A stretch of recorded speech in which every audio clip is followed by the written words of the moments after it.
देखो बच्चों, इस क्वेश्चन में क्या कह रहा है, an electric dipole with dipole moment 4 into 10 की power -9 coulomb metre is aligned at 30 degree with the direction of a uniform electric field. यहाँ पे इलेक्ट्रिक फील्ड यूनिफॉर्म है, ऑफ मैग्नीट्यूड, उसका मैग्नीट्यूड इतना दे रखा है इलेक्ट्रिक फील्ड का। देखो यहाँ पे एक इलेक्ट्रिक डाइपोल को जो है यूनिफॉर्म इलेक्ट्रिक फील्ड में प्लेस कर रखा है, ठीक है, जिसकी और फिर इस तरीके से प्लेस कर रखा है कि इलेक्ट्रिक डाइपोल मोमेंट जो है यूनिफॉर्म इलेक्ट्रिक फील्ड के साथ 30 डिग्री का एंगल बना रहा है।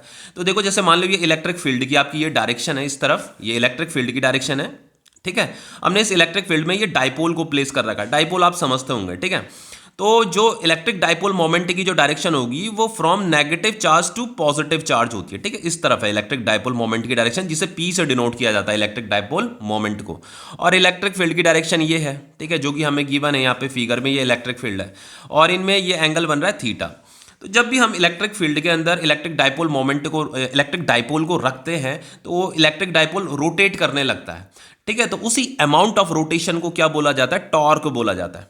टॉर्क का मतलब अमाउंट ऑफ रोटेशन, क्योंकि वो रोटेट कर रहा है।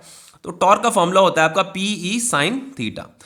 तो रोटेट क्यों करता है आपको पता होगा, इस पॉजिटिव चार्ज में जो फोर्स लगेगी वो इस डायरेक्शन में लगेगी, इस तरफ फोर्स लगेगी जिधर इलेक्ट्रिक फील्ड की डायरेक्शन है, और इस नेगेटिव चार्ज में जो फोर्स लगेगी वो अपोजिट डायरेक्शन में लगती है, इलेक्ट्रिक फील्ड के अपोजिट डायरेक्शन में लगती है, इस वजह से ये रोटेट करने लगता है। ओके, तो यही हमें अमाउंट ऑफ रोटेशन कैलकुलेट करना है, जिसे हम टॉर्क बोलते हैं। तो जस्ट वैल्यू पुट कीजिए, 4 इंटू 10 की पावर -9, इलेक्ट्रिक फील्ड दे रखा आपका 5 इंटू 10 की पावर 4, और ये आपका हो जाएगा थीटा, मतलब साइन 30 डिग्री। ओके, तो ये हो जाएगा आपका 4 5 20, और इसे सॉल्व कीजिए, ये कितना हो जाएगा 10 की पावर -5, और साइन 30 डिग्री की वैल्यू 1/2 होती है, ठीक है।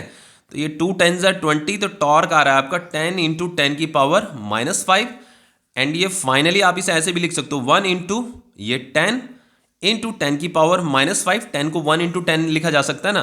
तो टॉर्क इज इक्वल टू हो जाएगा आपका 1 इंटू 10 की पावर -4 न्यूटन मीटर। ओके, तो ये क्वेश्चन आपका कंप्लीट हो गया है।